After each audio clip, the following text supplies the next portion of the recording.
हम लोग को उम्र उम्र नहीं बचा है कि अब नई नियुक्ति भी भर पाएंगे।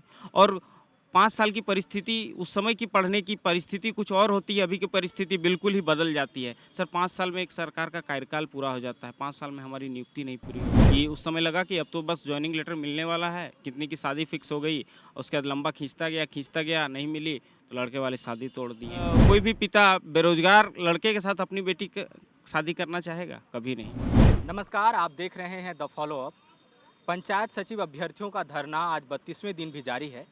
कुछ दिन पहले 5 दिन के लिए भूख हड़ताल पर भी ये लोग बैठे थे और शिक्षा मंत्री के एक आश्वासन के बाद इन लोगों ने भूख हड़ताल ख़त्म करने का फैसला किया था। अब डेट क्या है वो जानना चाहेंगे। आप लोगों ने भूख हड़ताल ख़त्म कर दिया, धरना आप लोगों का जारी है। क्या है आगे की रणनीति? आज हम लोग के धरने का 32वां दिन है और हम लोग कल माननीय मंत्री आलमगीर आलम साहब से कांग्रेस भवन में जन सुनवाई हो रही थी, वहाँ पर मिले तो उन्होंने हमारी बातों को सुना और कहा कि आपकी बातों को 24 को कैबिनेट में रखेंगे। बगल में रामेश्वर उरांव साहब भी थे तो वो भी बोले कि कैबिनेट में आपकी बातों को रखा जाएगा।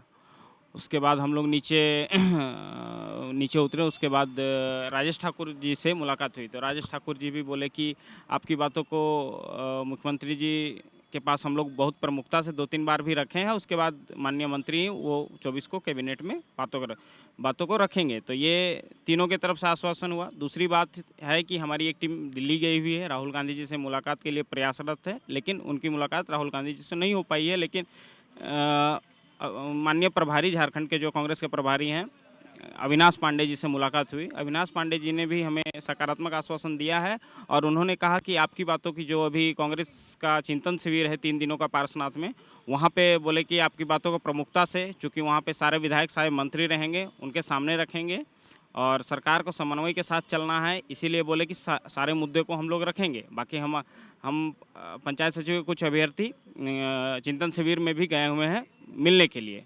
ये एक बात हो गई। दूसरी बात ये है कि हमारी 23 तारीख को सुप्रीम कोर्ट में सुनवाई है, उस दिन केस का फाइनल डिस्पोजल है, तो हो सकता है उस दिन हम लोग का डिसीजन आ जाए कि हमारी नियुक्ति होगी कि नहीं होगी।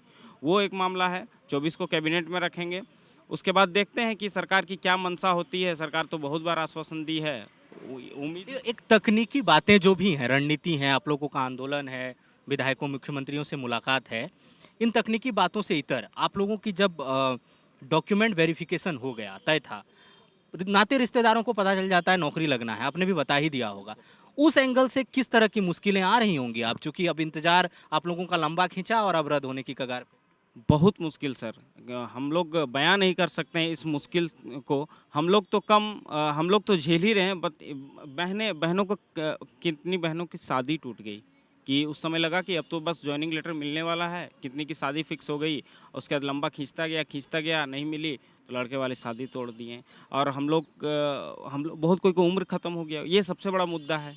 हम लोग को उम्र नहीं बचा है कि अब नई नियुक्ति भी भर पाएंगे। और 5 साल की परिस्थिति, उस समय की पढ़ने की परिस्थिति कुछ और होती है, अभी की परिस्थिति बिल्कुल ही बदल जाती है। सर 5 साल में एक सरकार का कार्यकाल पूरा हो जाता है, 5 साल में हमारी नियुक्ति नहीं पूरी हो। शादी आपकी शादी नहीं, मेरी शादी बिल्कुल नहीं हुई। इसी वजह से अटकी है। आप समझिए कि कोई भी पिता बेरोजगार लड़के के साथ अपनी बेटी की शादी करना चाहेगा? कभी नहीं। तो ये भी एक मामला है। मतलब कि बहुत सारी परिस्थितियां हैं। गरीबी, बहुत गरीब से गरीब तबके का लड़का का और लड़कियों का मेहनत से इस परीक्षा में चयन हुआ था, वो बेरोजगारी का दंश झेल रहे हैं। हम लोग परीक्षा पास करके बेरोजगारी का दंश झेल रहे हैं। आप बगल में देख सकते हैं, ये भी आंदोलनरत हैं, कंप्यूटर टीचर हैं, जिन्हें कि हटाने का नोटिफिकेशन के बात कर रहे थे। आप थोड़ा आगे आ जाइएगा। आपकी पहले तो हम पूछेंगे, उम्र कितनी हो गई आपकी?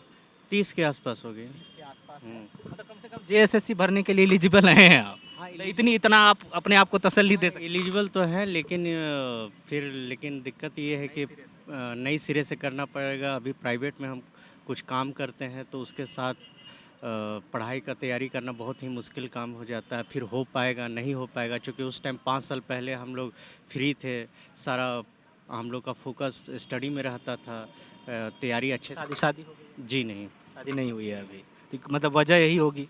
हाँ, वजह तो यही है, जब तक पैरों पे खड़ा ना हो जाए तो दूसरे के लिए हम कैसे कुछ कर पाएंगे। मतलब परिवार के लिए या अपने परिवार जो अभी है उसके लिए कुछ नहीं कर पा रहे, तो नया परिवार के लिए कैसे कुछ कर पाएंगे। तो अभी खर्च वर्च कैसे चलता है? मान लीजिए फैमिली तो एक्सपेक्ट करती है ना, आप 25 के होते हैं माँ बाप पूछने लगते हैं। हाँ, वो तो है। तो प्राइवेट में कुछ कुछ काम करते हैं, लेकिन प्राइवेट में भी अभी कोरोना के कारण सही काम नहीं है, मतलब अभी बंद है। कोरोना के बाद से कोई काम नहीं कर पा रहे हैं, बहुत मुश्किल है। thefollowup.in. Like, share, and subscribe.